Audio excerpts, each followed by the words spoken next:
Première direction, le Tchad, le principal syndicat appelle à une grève illimitée. Nous allons également parler du Burkina Faso, un bâtiment en bonne et due forme de l'ancien président Roch Marc Christian Kaboré, selon son parti, le mouvement du peuple pour le progrès.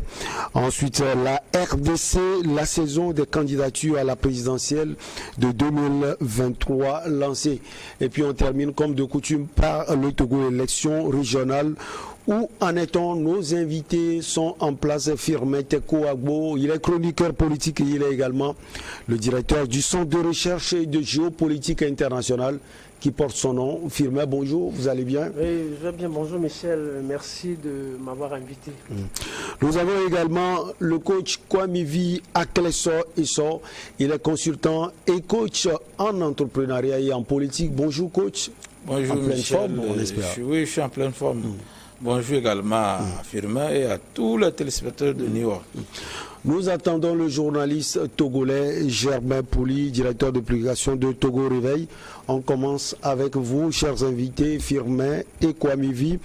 On parle d'abord du Tchad, le syndicat, le principal syndicat tchadien appelle à une grève illimitée à partir de ce jour pour demander la libération immédiate et sans condition de 6 responsables de l'opposition incarcérés après une manifestation le 14 mai dernier contre la France, a annoncé mardi l'Union des syndicats du Tchad.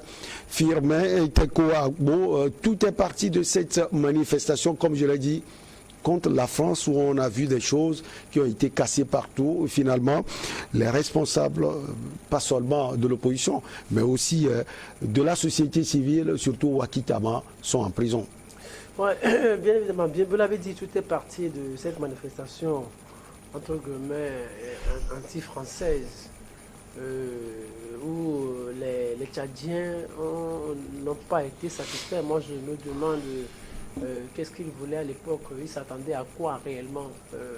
On ne pouvait que les disperser, on ne pouvait que les arrêter du moment où le gouvernement tchadien jusqu'à présent a besoin du soutien de la France pour d'abord asseoir...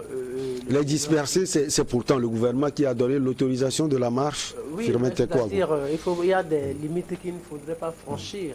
Il y a des débordements que vous ne devriez pas atteindre normalement. Si vous atteignez le pic, on peut commencer par vous arrêter. Il ne faut pas exagérer. C'est parce qu'on vous demande, on vous autorise à organiser votre manifestation que vous allez exagérer aussi dans les propos. Et après ça, les Tchadiens n'ont pas été satisfaits. C'est pour cela qu'aujourd'hui, la société civile se mêle à la danse, l'union syndicale, le principal syndicat du pays se mêle à la danse pour... satisfait de quoi? De la gouvernance de Mahamat Déby Itno? Oui, bien sûr. Et aussi, ce qu'ils voudraient, c'est quoi? C'est que le gouvernement, les Tchadiens, ce qu'ils voudraient, c'est que le gouvernement dise, OK, nous vous avons compris, donc nous allons prendre toutes les dispositions pour dire non à la France, ce qui ne sera pas possible. Non, en fait, pourquoi pas? Ce qui ne sera pas possible, parce que le gouvernement tchadien sait qu'il ne peut pas se débarrasser de la France maintenant. Il sait que c'est la France qui l'a installé là-bas. En fait, dans tout le jeu là, c'est seulement le Malien, le Goïta, qui exprime une certaine véhémence. Oui, une certaine véhémence, un sentiment politique, je dis politique, anti-français. Anti-français. Sinon, les autres, le Guinéen, le Burkinabé, le Tchadien, ne disent pas non à la France pour le moment. Donc, ce que les Tchadiens veulent, ils ne vont pas l'obtenir. Et aussi, ils savent bien qu'ils ne vont pas l'obtenir et ils veulent pousser un peu le bouchon loin pour voir ce que ça pourrait obtenir. Mais sauf qu'ils se prennent très mal. Vous savez, je pense que le Togo conseille le président tchadien, bien sûr, parce que le Togo a eu à organiser une transition dans ce pays et le Togo s'y connaît. Ça fait déjà plus de 30 ans que nous avons eu à organiser notre transition et le ministre Doucet a été voir... Sauf que ce n'était pas une transition militaire au Togo. Oui, ce n'était pas une transition militaire, mais c'était quand même une transition parce qu'à l'époque, Aidema ne contrôlait plus rien. Il y avait un haut commissariat, non, pas haut commissariat, le Conseil de la République, il y avait un premier ministre, il y avait un nouveau gouvernement qui s'était chargé d'organiser, de mettre en place une nouvelle constitution.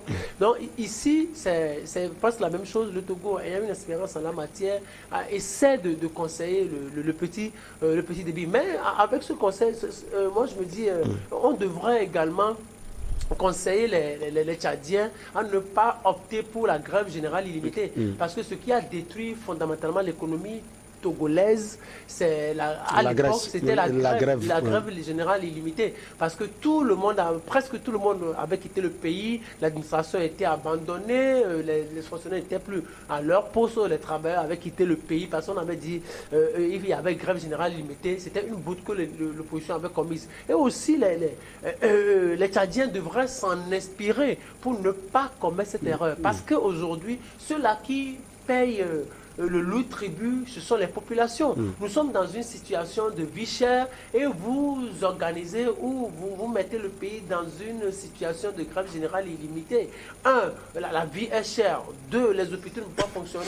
3, les gens ne vont pas aller au boulot. Au moment où on a besoin d'argent pour pouvoir consommer, je pense que la situation va être difficilement gérable pour les Tchadiens. Alors, l'UST a appelé toutes les travailleuses et tous les travailleurs à observer strictement le mot d'ordre de grève pour exiger la libération de ceux-là qui sont arrêtés. Les 6 militants donc ont entamé aussi lundi une grève de la faim. Leur procès doit s'ouvrir le 6 juin prochain. Est-ce que vous pensez que la grève, et surtout aller aussi loin, grève de la faim, peut apporter les parancées, si on peut le dire, au problème du Tchad? D'abord, je pense qu'il faudrait constituer les responsabilités. On ne refuse pas aux gens de manifester leur mécontentement ou quoi qu'ils veulent. Mais c'est le cadre dans lequel il faut. Vous avez demandé une grève pacifique. Une manifestation. Ouais. On vous donne les papiers. Donc, quand ça a dégénéré, les responsables doivent répondre leur acte. C'est ça, il faudrait que les gens comprennent ça là. Cette question, est-ce que ce sont les manifestants seuls qui vont répondre, ou bien les responsables, ou bien la police également? Non, la police, on les appelle souvent les forces de l'ordre. Et là pour mettre de l'ordre. Vous voyez, vous vandalisez l'ambassade d'un autre pays. Normalement, c'est une agression que vous avez fait à ce pays. Et que vous êtes allé sur le territoire. L'État même, la France peut porter plainte contre l'État tchadien normalement. C'est là où c'est ce que je essaie de dire.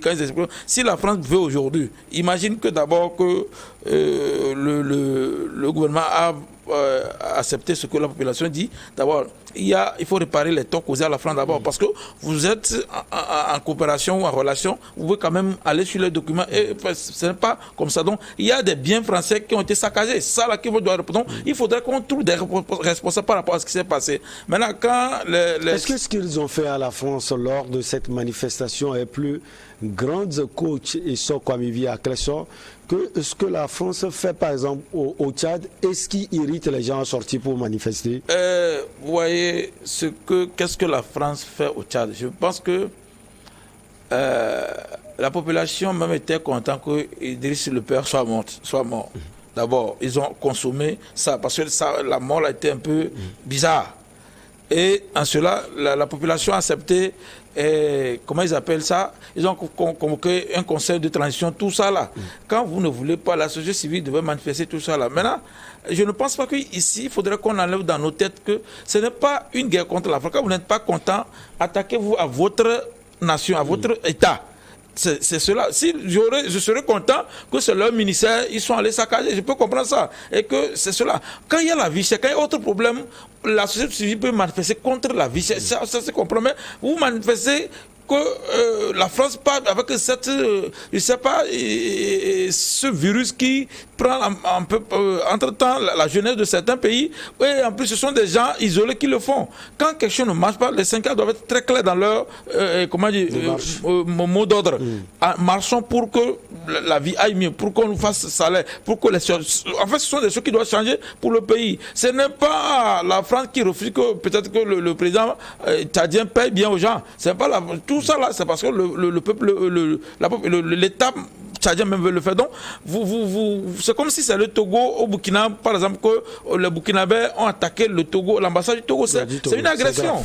C'est une agression. Donc, c'est ce qui s'est passé. Donc, si l'État tchadien ne prend pas ses responsabilités, ouais, vous allez voir, on m'a encore dit qu'on nous manipule, mais un procureur français peut interpeller tout l'État tchadien par rapport à ce qui s'est passé. Parce que, imagine que c'est en France, on a fait ça à l'ambassade du TAD.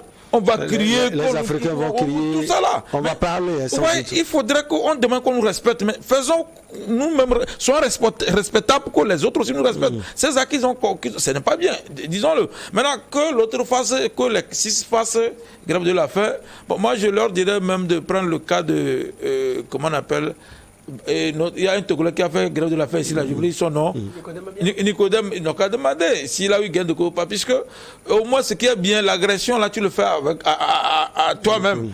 Et c'est quand ça, l'État voit que ça ne va pas, on peut intervenir. Mais si c'est toi-même qui ne veux pas manger, parce que c'est normal, Gandhi, lui, l'a reçu pour lui parce qu'il avait une foule qui en rang derrière lui. Il faudrait aussi avoir une foule avant de faire cela. Celui qui s'est brûlé ou s'est immolé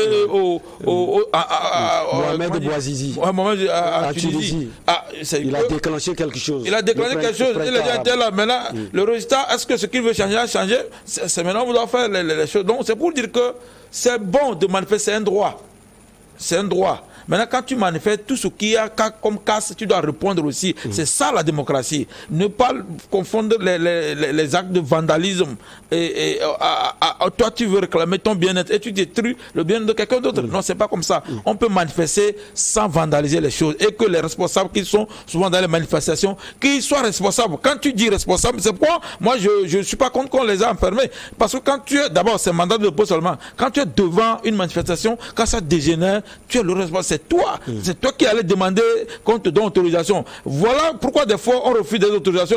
Parce que quand vous ne savez pas utiliser le droit qu'on vous donne, vous faites de ce droit une punition pour vous dans le futur. Donc les dirigeants ou la société civile sachent quand intervenir, quand ne pas intervenir. Est-ce que cette grève de la faim, Firmin Tekou Agbo, va pouvoir pousser jusqu'au bout le pouvoir de N'Djamena à réagir autrement? Non, vous imaginez, il ne faut pas rêver, nous sommes en Afrique. Vous pouvez rêver, ils peuvent même rêver des dizaines de jours. Ça ne fera ni chaud ni froid au gouvernement. Ce n'est pas ça qui va titiller le gouvernement qui fait déjà plus de 30 ans au pouvoir. Si vous décidez de vous affamer... le régime plutôt, le régime peut-être. Oui, pardon ouais.